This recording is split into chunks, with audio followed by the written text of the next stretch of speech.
जय श्री कृष्णा। राधे राधे। आप सभी को सोमवती अमावस्या की हार्दिक शुभकामनाएं। आज अपने सुनेंगे सोमवती अमावस्या पर सुनी जाने वाली संपूर्ण व्रत कथा।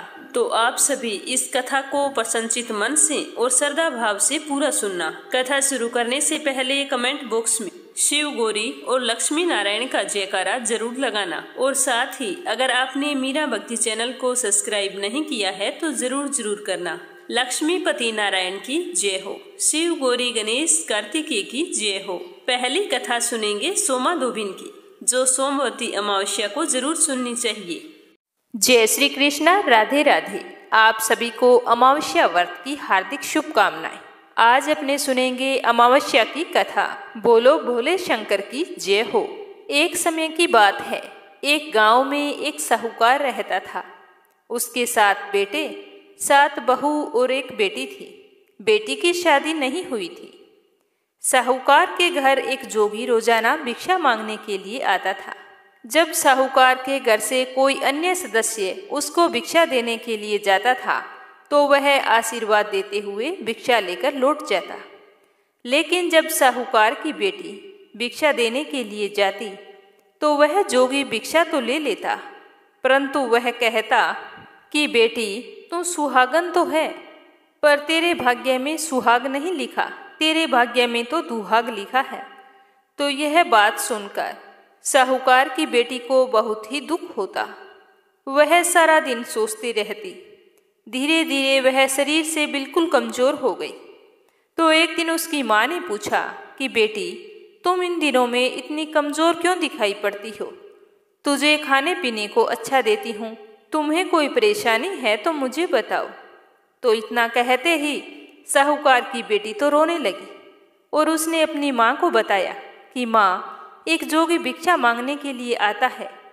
आप सभी उसे भिक्षा देते हैं तो वह भिक्षा लेकर चुपचाप चला जाता है, लेकिन जब मैं उसे भिक्षा देता हूँ तो वो कहता है कि बेटी तू सुहागन तो होगी, लेकिन तेरे नसीब में दुहाग लिखा है। तो उसकी माँ को यह बात सुनकर बहुत ही दुख हुआ। उसकी माँ ने कहा कि बेटा, कल जब वो जोगी आएगा तो तुम उसे भिक्षा डालने के लिए जाना। मैं छुप कर बैठ जाऊंगी, देखती हूँ कि वो क्या कहता है। तो उसकी बेटी ने कहा ठीक है। अगले दिन जब जोगी भिक्षा लेने के लिए आया तो साहूकार की पत्नी दरवाजे की ओट में खड़ी हो गई। जब साहूकार की बेटी उसे भिक्षा देने लगी तो जोगी ने वही बात फिर से बोली कि बेटी तू सुहागन तो होगी, लेकिन तेरे भाग्य में सुहागन का सुख नहीं लिखा।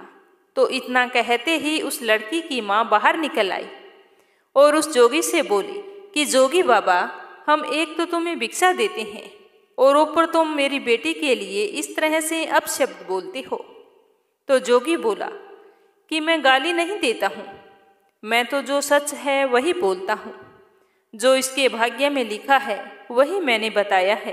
तो साहूकार की पत्नी बोली कि हे जोगी बाबा, अगर तुम्हें यह पता है कि इसके भाग्य में दुहाग लिखा है तो तुम्हें यह भी पता होगा कि यह दुख दूर कैसे होगा। इसीलिए तुम्हें इसका उपाय भी बताना पड़ेगा। चाहे कितने भी कठिन उपाय हो, मैं अवश्य करूँगी। तुम मेरी बेटी के भाग्य से ये दुख दूर करने का उपाय मुझे बताओ। तो साहूकार की पत्नी की बात सुनकर जोगी बोला कि 7 समुंदर पार एक सोनाधोबिन रहती है, जो सोमवती अमावस्या का व्रत करती है। अगर वह अपने व्रत का फल इसको दे दे तो इसके दुखों का निवारण हो सकता है। अगर आपने ऐसा कुछ नहीं किया तो इसकी शादी तो होगी, लेकिन शादी होते ही इसके पति को सांप डस लेगा और उससे उसकी मौत हो जाएगी। तो जोगी बाबा की बात सुनकर साहूकार की पत्नी रोने लगी। तो जोगी बाबा तो इतना कहकर चला गया और साहूकार की पत्नी ने साहूकार को सारी बात बताई और उसी दिन सोनाधोबिन की तलाश में चली गई। चलते चलते वो एक घने जंगल में पहुंच गई। बहुत तेज धूप पड़ रही थी। प्यास के मारे उसका गला बैठा जा रहा था। वह बुरी तरह से थक चुकी थी और अपनी बेटी के लिए दुखी भी थी। तो इस तरह वह दुखी होती हुई भूखी प्यासी चल रही थी। तभी रास्ते में एक पीपल का पेड़ आया तो वो विश्राम करने के लिए उसके नीचे बैठ गई। उसी पीपल के पेड़ में एक गरुड़ पक्षी का घोंसला था, जिसमें गरुड़ का एक छोटा सा बच्चा बैठा था। साहूकारनी को घोंसले के पास एक सांप जाता हुआ दिखाई दिया, तो साहूकारनी ने गरुड़ के बच्चे को बचाने के लिए सांप को मारकर ढाल के नीचे रख दिया। जब गरुड़ और पंखनी आए तो घोंसले के पास खून देखकर क्रोधित हो उठे और साहूकारनी को अपनी नुकीली चोंच से मारने लगी। तब साहूकारनी बोली कि मैंने तो तुम्हारे बच्चे को बचाया है और तुम मुझे मार रहे हो। यह सर्प तुम्हारे बच्चे को डसने वाला था। यह कहती हुई साहूकारनी ने सांप की ओर इशारा किया, तो उन दोनों ने देखा तो वहां पर सांप मरा हुआ पड़ा था। तो गरुड़ ने कहा कि तुमने हमारे बच्चे की जान बचाई है, अब तुम्हें जो कुछ मांगना है मांगो, मैं अवश्य पूर्ण करूंगा। तो गरुड़ की बात सुनकर साहूकारनी बोली कि मुझे 7 समुंदर पार सोना धोबिन रहती है, अगर तुम उसके घर छोड़ आओ तो आपकी बहुत ही मेहरबानी होगी। तो गरुड़ ने साहूकारनी को अपनी पीठ पर बैठाकर 7 समुंदर पार सोना धोबिन के घर पहुंचा दिया। वहां जाकर साहूकारनी ने सोचा कि सोना धोबिन को कैसे राजी करूं। अगर मैं उसे सीधे सीधे बोल दूंगी कि तुम्हारे अमावस्या व्रत का फल मेरी बेटी को दे दो, तो वो ऐसा बिल्कुल भी नहीं करेगी। मुझे कुछ ऐसा उपाय करना होगा जिससे वो खुशी खुशी अमावस्या व्रत का फल मेरी बेटी को दे दे, जिससे मेरी बेटी का जीवन संवर जाए। साहूकारनी बैठी बैठी यही सब कुछ सोच रही थी। तभी उसे सोना धोबिन के बहुओं के लड़ने की आवाज़ सुनाई थी। वो सारी की सारी घर के काम काज को लेकर लड़ाई कर रही थी और काम कोई भी नहीं करना चाहती थी। तो साहूकारनी सोचने लगी कि यही मौका है सोना धोबिन को खुश करने का। अब तो साहूकारनी जब सोना धोबिन के बेटे बहू सारे सो जाते तो उनके घर का सारा काम करती, गायों को नहलाती, चारा डालती, घर की साफ सफाई करती, रसोई का काम करती, चौका बर्तन करती, आटा पीसती, कपड़े धोती, पानी भरती और सूर्योदय होने से पहले चली जाती। तो यह सब कुछ देखकर सोमा धोबिन बड़ी ही हैरान थी कि रोजाना लड़ने वाली मेरी बहुएं इतना प्रेम पूर्वक सूर्योदय से पहले काम कैसे कर लेती है। तो उसने अपनी बहुओं को बुलाया और पूछा कि तुम में से कौन है जो सुबह जल्दी उठकर सारा काम कर लेती है। तो सारी बहुएं एक दूसरे की ओर देखने लगी और सोचने लगी कि ये सारा काम कौन कर रहा है। सारी की सारी एक दूसरे से पूछती। तो सोमा धोबिन बोली कि तुम आजकल लड़ाई भी नहीं करती हो और काम भी सुबह होने से पहले कर लेती हो। तो सारी बहुएं एक दूसरे की ओर देखते हुए बोली कि सासू जी, काम तो हमें ही करना पड़ता है, चाहे हम लड़ाई करके करें या राजी मन से करें, इसीलिए लड़ाई करने का क्या फायदा। तो सोना धोबिन ने सोचा कि जरूर दाल में काला है, आज देखा जाए कि कौन सी बहू काम करती है। तो वह पूरी रात सोई नहीं, निगरानी करती रही कि आज तो मैं पता लगा कर रहूंगी कि कौन सी बहू काम करती है। तो थोड़ी ही देर बाद किसी के आने की आहट सुनाई देती है। तो सोमा धोबिन देखती है कि कोई औरत बाहर से आती है और उसने घर का सारा काम किया और करके जब वो जाने लगी तो सोना धोबिन ने कहा कि तुम कौन हो और तुम्हारी ऐसी क्या ज़रूरत है जो तुम इतना काम करती हो। कितने दिन हो गए मुझे देखते हुए कि तुम रोजाना सुबह होने से पहले सारा काम करके चली जाती हो। आज तो तुम्हें मुझे बताना पड़ेगा कि तुम मेरे घर का काम क्यों निपटाती हो। तो सोना धोबिन के ऐसा कहते ही साहूकारनी उसके पैरों में गिर पड़ी और रोने लगी और कहने लगी कि ज़रूरत है तभी तो मैं इतना काम कर रही हूँ, पर पहले तुम मुझे वचन दो तभी मैं बताऊंगी, अन्यथा मैं आपको कुछ नहीं बताऊंगी। तो सोना धोबिन ने उसे वचन दे दिया और कहा कि अब तो बताओ। तो साहूकारनी रोते हुए कहने लगी कि मेरी बेटी के भाग्य में दुहाग लिखा है, अगर आप अपने अमावस्या व्रत का फल उसे दे देती हैं तो मेरी बेटी का भी भाग्य संवर सकता है। ये कहते हुए साहूकारनी ने सोमा धोबिन को सारी बात बताई। तो सोमा धोबिन ने साहूकारनी की बात सुनकर अपनी बहुओं से कहा कि मैं तो साहूकारनी के साथ किसी काम से जा रही हूँ, अगर मेरे पीछे से किसी को कुछ हो जाता है तो उसका संस्कार मत करना, उसे तेल घी के कूप में डालकर छोड़ देना। मैं जल्द ही लौट आऊंगी। ऐसा कहकर सोमा धोबिन साहूकारनी के घर चली जाती है। साहूकारनी की बेटी का विवाह तय हो गया और जिस दिन विवाह होने वाला था, दूल्हा आकर फेरों के लिए बैठ जाता है तो सोना धोबिन दूल्हे के घुटनों के पास कच्चा करवा रखती है और उसमें दूध डालकर तात का तार लेकर बैठ जाती है। थोड़ी ही देर बाद में वहां पर दूल्हे को डसने के लिए सांप आया तो सोना धोबिन ने करवा आगे रखा और तार से बांध दिया।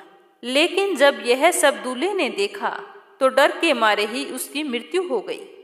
तो सोना धोबिन ने अपने टीके में से रोली निकाली, मांग में से सिंदूर निकाला, आंख में से काजल निकाला और मेहंदी निकालकर छोटी अंगुली चीरकर छींटे मारे और बोली कि आज तक जितने भी मैंने अमावस के व्रत किए हैं, उन सभी व्रतों का फल मैं साहूकार की बेटी को देती हूँ और आगे जो मैं व्रत करूँगी वह फल मेरे बेटे और मेरे पति को लगे।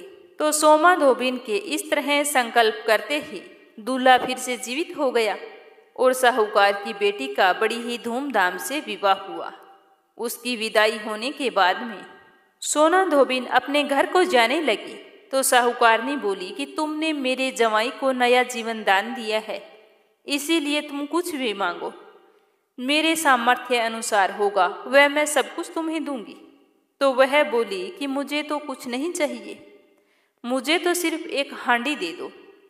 तो वह हांडी लेकर चली जाती है। तो चलते चलते रास्ते में ही सोमवती अमावस्या का व्रत आ जाता है। तो वह हांडी का 108 परिक्रमा लगाकर पीपल के पेड़ के नीचे दबाकर घर आ जाती है। घर आकर देखती है कि उसके पति की तो मृत्यु हो गई है और वह तेल और घी के कूप में पड़ा है। तब वह अपने टीके में से रोली निकालती है, मांग में से सिंदूर निकालकर, आंखों में से काजल निकालकर और मेहंदी के साथ चिटली अंगुली से छींटे देती है और कहती है कि रास्ते में जो मैंने सोमवती अमावस्या का व्रत किया है उसका फल मेरे पति को लगे। तो उसके इस तरह कहते ही उसका पति उठकर बैठ जाता है। उसी समय उनके घर ज्योतिष आया हुआ था। वह बोला कि जजमान, सोमवती अमावस्या को मेरा क्या है, क्योंकि सोना धोबिन हर अमावस्या को ब्राह्मण को दक्षिणा देती थी, इसीलिए वह भी दक्षिणा मांग रहा था। तो सोमा धोबिन कहती है कि अब की बार मेरे अमावस्या का व्रत तो रास्ते में ही आया था, तो मैंने ऐसा कुछ भी नहीं किया। जो कुछ किया था वह सब पीपल के पेड़ के नीचे ही गाड़ दिया। आज मेरे पास देने के लिए दक्षिणा तो नहीं है। तो वह ज्योतिष ब्राह्मण सीधा पीपल के पेड़ के पास जाता है और सोचता है कि देखता हूँ कि इस बार सोना धोबिन यहाँ पर क्या गाड़ कर गई है। तो वह जल्दी जल्दी वहाँ पीपल के पेड़ के नीचे से जगह खोद कर देखता है तो वहाँ 108 और 13 सोने के चक्कर उसे मिलते हैं। तो यह देखकर उसे बहुत ही हैरानी होती है। ज्योतिष ब्राह्मण उन सबको वहाँ से उठाता है और सोना धोबिन के घर ले जाता है और वहाँ जाकर कहता है कि इस तरह से तुमने वहाँ पर फेरी लगाई और मुझे बोला कि अब की बार मैंने कुछ भी नहीं किया है। तो सोना धोबिन बोली कि यह तो तुम्हारे भाग से हुआ है, मैंने ऐसा कुछ नहीं किया, इसीलिए इन सबको तुम ही ले जाओ। तो सोना धोबिन की बात सुनकर ब्राह्मण कहता है कि मेरा तो इसमें चौथा हिस्सा है, बाकी तो सब तुम्हारा है, आपका मन हो आप उसे दे देना, पर मैं तो चौथा हिस्सा ही लेकर जाऊंगा। तो इस तरह अमावस्या के व्रत का चमत्कार देखकर सारी नगरी में ढिंडोरा पिटवाया कि हर व्यक्ति अमावस्या का व्रत करे। हे अमावस माता, जैसा साहूकार की बेटी को सुहाग दिया वैसा सबको देना, सुहागिन स्त्रियों की सुहाग की हमेशा रक्षा करना, अखंड सौभाग्य का आशीर्वाद देना, सुख समृद्धि बनाए रखना। जो भी इस कथा को श्रद्धा भाव से सुने और हुंकारा भरे उसके जीवन से सारी मुसीबतों को दूर करना। प्रेम से बोलो अमावस्या माता की जय हो, श्री हरि विष्णु की जय हो, बोले शंकर की जय हो। अब सुनेंगे चैत्र माह में अमावस्या तिथि को सुनी जाने वाली कथा। पौराणिक कथा के अनुसार किसी नगर में एक राजा रहते थे। राजा की रानी बहुत ही धार्मिक विचारों वाली थी। वो हमेशा अपना अधिकतर समय पूजा पाठ और दान धर्म में बिताती थी। राजा के एक बेटा था। राजा के राजमहल के ठीक सामने एक साहूकार की हवेली थी।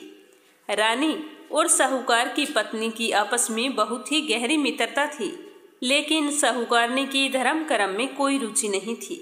वो अपना ज्यादातर समय इधर उधर बातें करने में बिता देती थी। एक दिन साहूकार की हवेली से साहूकारनी के रोने की आवाज जोरों से सुनाई दे रही थी। जब उसके रोने की आवाज रानी ने सुनी तो रानी ने राजा से पूछा कि महाराज, साहूकारनी आज इस तरह से जोरों से क्यों रो रही है?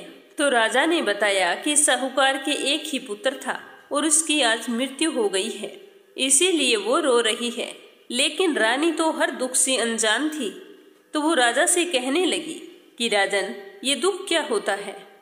तो रानी की बात सुनकर राजा ने कहा कि अपनी कोई सबसे प्रिय वस्तु खो जाती है तो वही दुख होता है। तो रानी कहने लगी कि मुझे तो इसमें रोने वाली कोई बात दिखाई नहीं देती। तो राजा कहने लगे कि अगर तुम्हारे बेटे की मौत हो जाए तो तुम्हें समझ में आएगा कि दुख क्या चीज होती है। तो राजा के ऐसे कहते ही रानी ने तुरंत अपने बेटे को महल से नीचे फेंक दिया, पर भगवान की कृपा से उसे कुछ नहीं हुआ। वह सकुशल घर लौट आया। तो रानी कहने लगी कि ये देखो, मैंने तो इसे नीचे फेंक दिया था, फिर भी यह सकुशल लौट आया है। अब मुझे बताओ कि मुझे दुख कैसे होगा? तो रानी की बात सुनकर राजा ने कहा कि जब पड़ोसी देश से मेरा युद्ध होगा और उस युद्ध में मैं अकेला जाऊंगा, उसके बाद में मैं हार जाऊंगा और मेरी मौत हो जाएगी। जब तुम्हें मेरी मृत्यु का समाचार मिलेगा तब तुम्हें पता चलेगा कि दुख क्या होता है। तो राजा अपने पड़ोसी देशों पर आक्रमण कर देते हैं और अकेले ही युद्ध लड़ने के लिए जाते हैं, फिर भी युद्ध जीतकर वापिस आ जाते हैं। तो रानी फिर पूछती है कि आप तो कह रहे थे कि मैं अकेला युद्ध नहीं लड़ सकता, मैं हार जाऊंगा, मेरी मौत हो जाएगी, फिर आप अकेले ही युद्ध जीतकर कैसे आए? अब मुझे बताओ कि मुझे दुख कैसे होगा? तो राजा कहने लगे कि जब हम गंगा माँ के दर्शन को जाएंगे तब वहां जाकर मैं गंगा नदी में कूद जाऊंगा, तो तुम्हें पता चल जाएगा कि दुख क्या होता है। तो इस तरह विचार करके दोनों गंगा माँ के दर्शन करने के लिए चले गए। उधर भगवान शंकर कैलाश पर्वत पर बैठकर सब कुछ देख रहे थे। वो माता पार्वती जी से कहते हैं कि आओ, मैं तुम्हें सुखी आत्मा के दर्शन करवाता हूँ। इसके बाद भगवान शिव बकरे और माता पार्वती जी ने बकरी का रूप धारण किया और एक बावड़ी के पास घास चरने लगे। तो राजा और रानी जैसे ही उस बावड़ी के पास पहुंचे तो रानी ने बावड़ी को देखकर कहा कि राजन, हम तो यहीं पर विश्राम करेंगे। तो दोनों वहां पर रुक गए और राजा लेट गए। राजा को नींद आ गई और रानी वहां पर चुपचाप बैठी थी। उस बकरे और बकरी को घास चरता हुआ देख रही थी।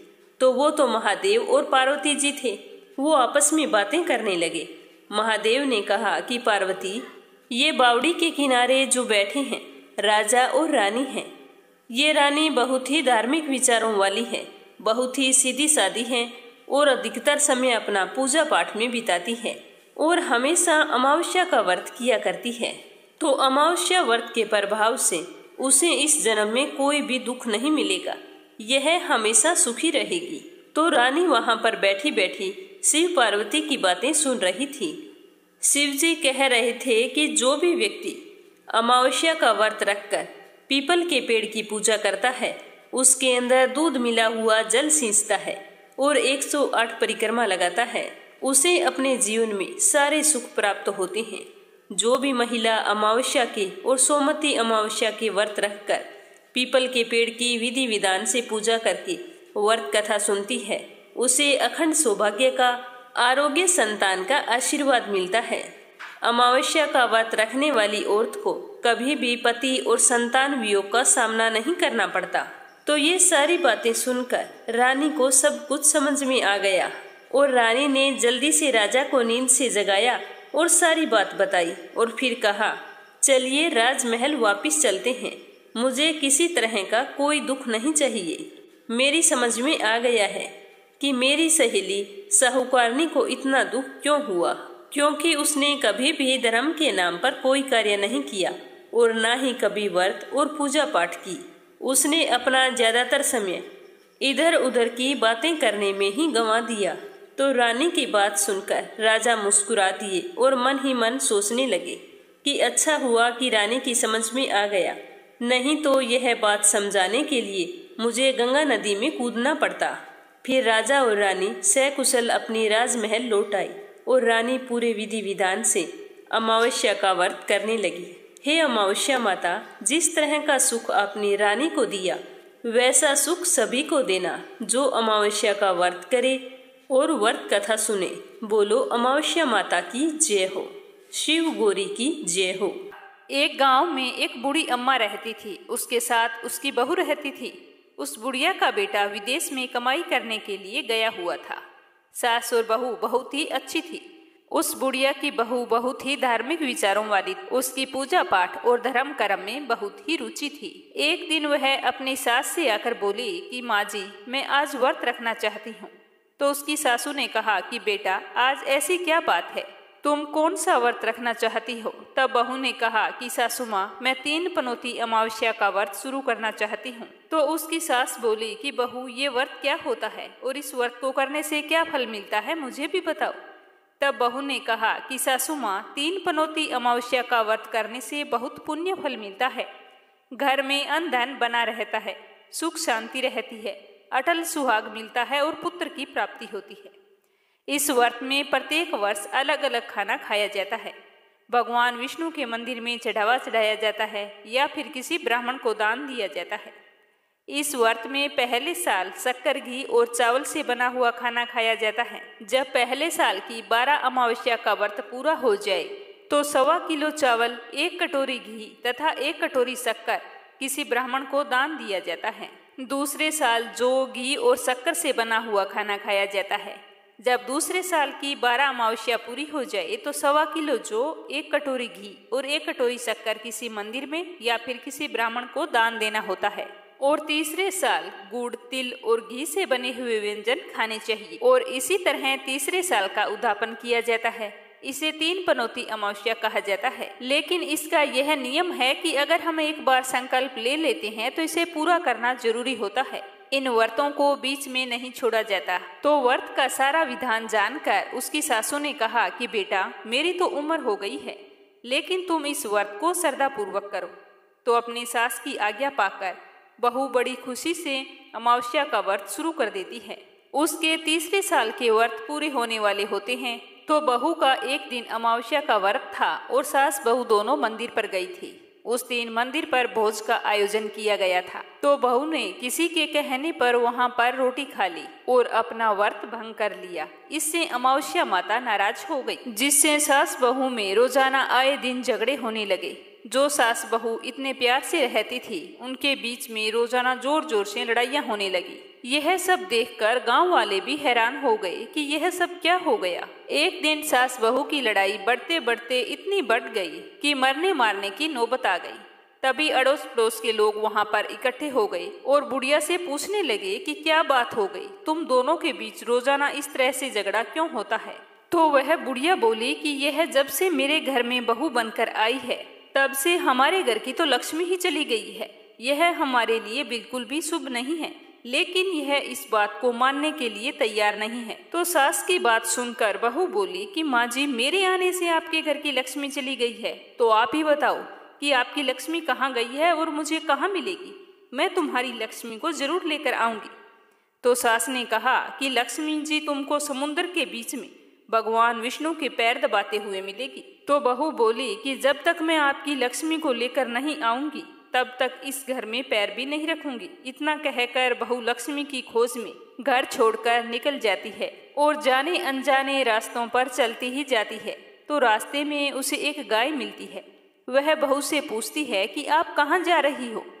तो बहू कहती है कि हे गौ माता, मेरी सासू माँ मुझे कहती है कि मेरे आने से उनके घर में अन्न धन की कमी हो गई है और उनके घर की लक्ष्मी चली गई है, तो मैं लक्ष्मी को लेने जा रही हूँ। तो गौ माता कहती है कि बेटी, अगर तुम जा रही हो, अगर तुम्हें लक्ष्मी माता और भगवान मिले तो मेरे बारे में भी पूछ लेना। तो बहू बोलती है कि ठीक है गौ माता, बताओ मैं आपके बारे में क्या पूछूं। तो गौ माता कहती है कि मेरा जब भी बछड़ा होता है तो वह मर जाता है, जिंदा नहीं रहता। तुम भगवान से पूछना कि मेरे साथ ऐसा क्यों हो रहा है, मैंने ऐसे कौन से कर्म किए हैं जिसकी सजा मुझे इस तरह से मिल रही है। तो गौ माता का सारा दुख जानकर बहू कहती है कि गौ माता, मैं आपके बारे में जरूर पूछूंगी। इतना कहकर बहू आगे बढ़ जाती है। चलते चलते फिर उसे आगे एक घोड़ी मिलती है जिसके गले में एक घंटी बंधी हुई होती है, जिसके कारण वह बहुत ही दुखी रहती है। तो घोड़ी भी इसी तरह सवाल करती है कि बेटी, तुम कहाँ जा रही हो और किस लिए जा रही हो। तो बहू कहती है कि मैं भगवान को ढूंढने के लिए जा रही हूँ। तो वो घोड़ी कहती है कि बेटी, तुम मेरे भी दुख का निवारण जरूर पूछना।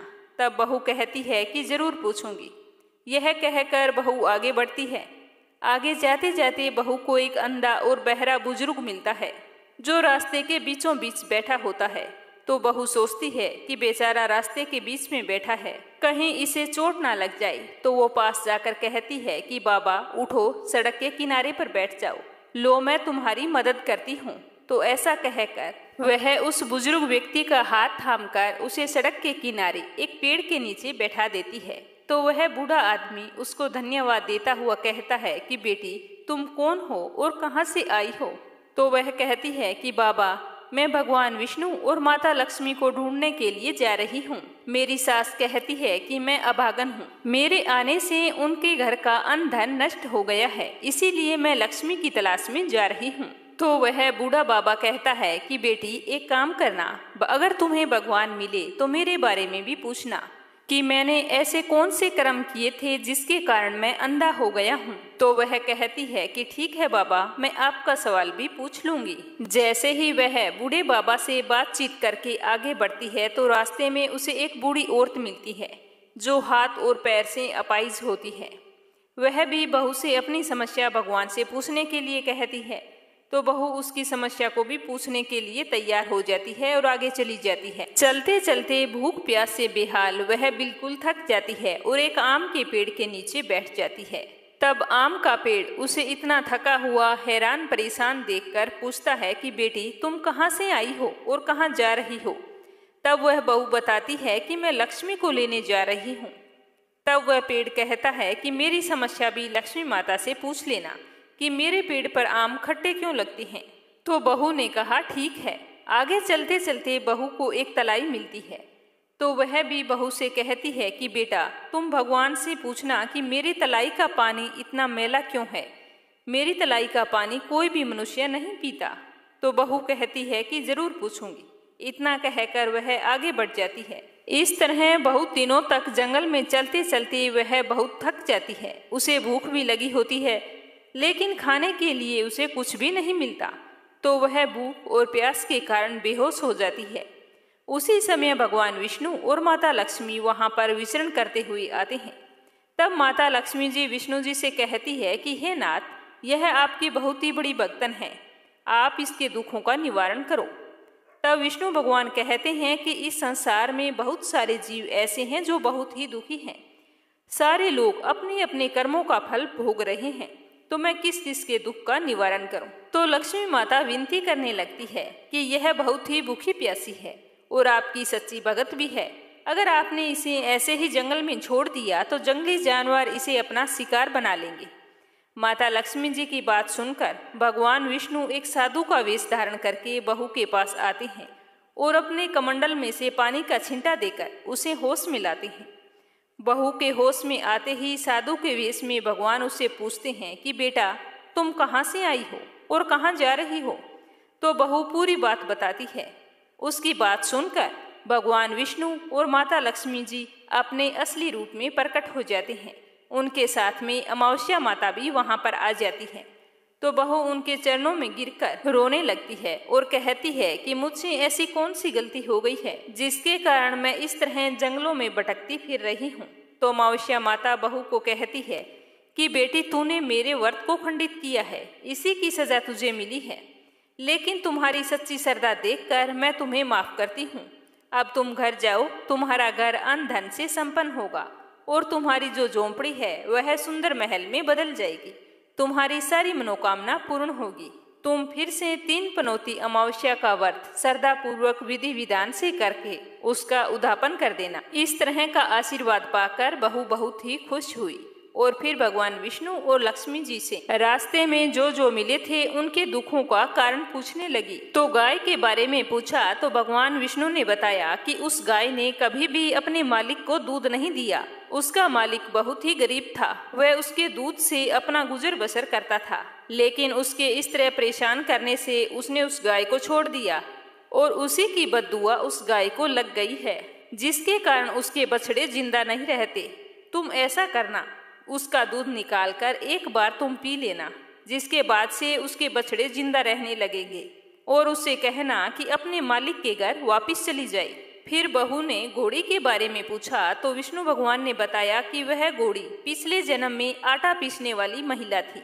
जब भी वह गांव के घरों का आटा पीसती थी तो उसमें मिलावट कर देती थी और आटा चुरा कर रख लेती थी, इसीलिए उसके गले में चक्की के पाट बंधे हुए हैं। तुम उसके पाट खोल देना, वो बिल्कुल ठीक हो जाएगी। उसके बाद में उस बूढ़े बाबा के बारे में पूछा तो भगवान विष्णु ने बताया कि उस बूढ़े आदमी ने कभी भी मंदिर जाकर भगवान के दर्शन नहीं किए हैं, इसी कारण वह अंधा हो गया है। अगर वह मंदिर जाए और वहां जाकर भगवान के भजन सुने तो उसकी आंखें ठीक हो सकती है। फिर जो पैरों से अपाहिज थी उस बुढ़िया के बारे में पूछा तो भगवान ने बताया कि उस बुढ़िया ने अपनी जवानी में कभी भी दान पुण्य नहीं किया था, इसीलिए उसे यह सजा मिली है।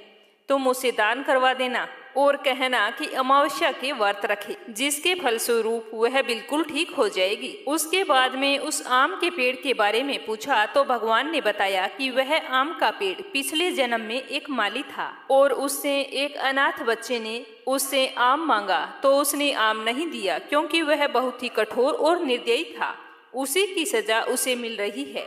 वह अपने दूसरे जन्म में आम का वृक्ष बना और उसके आम इतने खट्टे हैं कि उसे कोई भी नहीं खाता। तुम ऐसा करना कि उस पेड़ का एक आम तोड़कर खा लेना, उसके बाद में उसके आम अपने आप मीठे हो जाएंगे। उसके बाद में बहू ने अंतिम सवाल उस तलाई के बारे में पूछा तो भगवान ने बताया कि वह तलाई पिछले जन्म में देवरानी जेठानी थी। वे दोनों हमेशा लड़ती झगड़ती थी, जिससे उसके परिवार वाले बहुत ही दुखी रहते थे। उन दोनों ने हमेशा साथ रहने वाले दोनों भाइयों को अपने माँ बाप से अलग कर दिया और अपने घर का इतना सुंदर स्वर्ग जैसा घर था उसका माहौल बिल्कुल ही खराब कर दिया। उसी की सजा उसे मिल रही है। इसी के कारण उसका पानी मैला है और कोई भी व्यक्ति उस तलाई का पानी नहीं पीता है। तुम ऐसा करना, उस तलाई का पानी एक घूंट पी लेना, उसी समय वह तलाई शुद्ध हो जाएगी। तो इस तरह उन सब के दुखों का निवारण जानकर बहू ने भगवान विष्णु, माता लक्ष्मी जी और अमावस्या माता को प्रणाम किया और अपने घर के लिए चल पड़ी। और रास्ते में जो जो उसे मिला उन सभी को भगवान के द्वारा बताए गए उपाय बताए और उन सब से आशीर्वाद लेते हुए अपने घर पहुंच गई। जैसे ही वह अपने घर पहुंची तो वहां पर जाकर देखती है कि झोंपड़ी की जगह बहुत ही सुंदर महल खड़ा था। पूरे घर में अन्न धन भरा था और उसकी सास बड़ी ही बेसब्री से अपनी बहू का इंतजार कर रही थी। जैसे ही बहू ने अपनी सास को देखा तो खुशी के मारे उनसे लिपट गई और कहने लगी कि सासू माँ, आपने सच्ची कहा था कि मैं आपके लिए शुभ नहीं हूँ। मेरे आने से आपके घर की लक्ष्मी चली गई और मेरे जाने से आपके घर में लक्ष्मी आ गई है। अब मैंने आपके घर की लक्ष्मी ला दी है, अब मैं फिर से जा रही हूँ। तब सासू माँ कहती है कि बेटा, तुम यह क्या कह रही हो? तुम्हारी 3 पनौती अमावस्या का फल ही हमें मिला है। तुम यहीं पर रहोगी, मेरे साथ रहोगी, कहीं भी नहीं जाओगी। तो दोनों सास बहू खुशी खुशी रहने लगी और फिर से 3 पनौती अमावस्या का व्रत शुरू करके बहू बड़ी ही श्रद्धा भाव से व्रत रखने लगी। तो अमावस्या माता के आशीर्वाद से उसका पति भी एक दिन विदेश से लौट आया और घर में इतना सारा अन्न धन देखकर उसने अपनी माँ से पूछा कि माँ, आपने ऐसा क्या किया जो तुम्हारे पास इतना धन हो गया?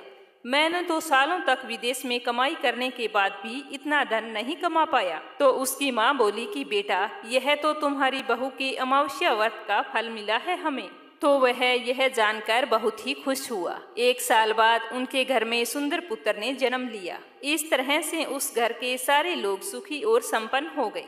बोलो अमावस्या माता की जय हो, बोलो विष्णु भगवान की जय हो, बोलो लक्ष्मी माता की जय हो।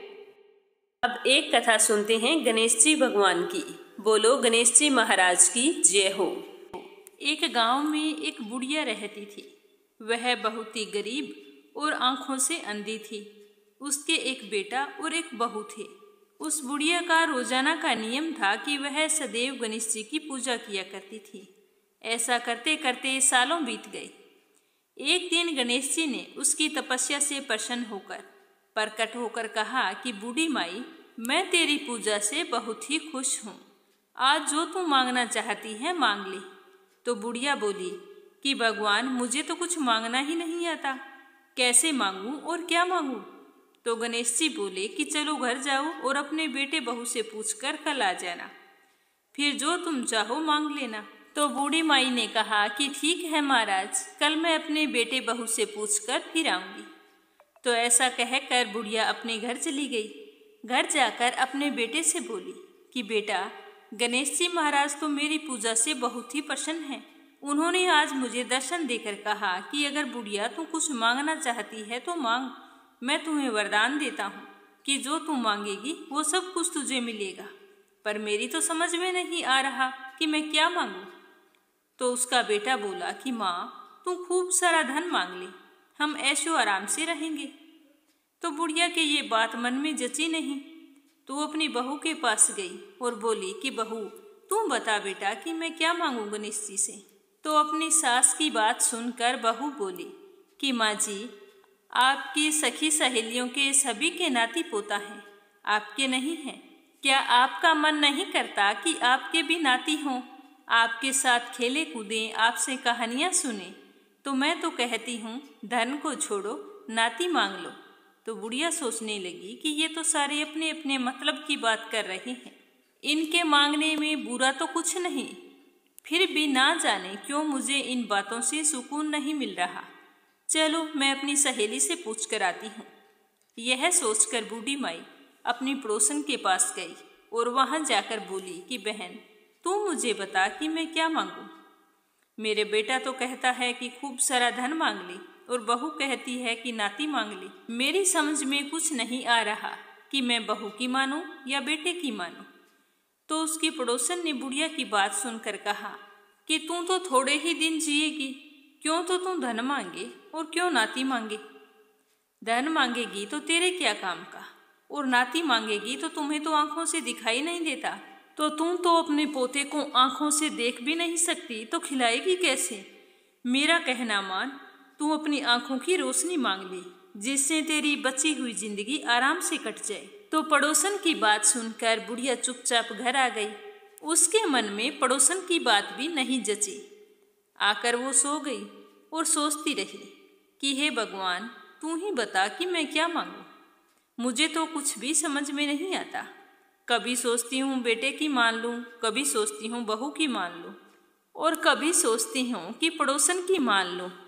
हे गणेश भगवान, मुझे कोई ऐसा रास्ता दिखाओ जिसमें सबका भला हो। इस तरह सोचते सोचते बुढ़िया को नींद आ गई। सुबह सवेरे फिर उठकर नहा धोकर गणेश भगवान के मंदिर की ओर चल दी।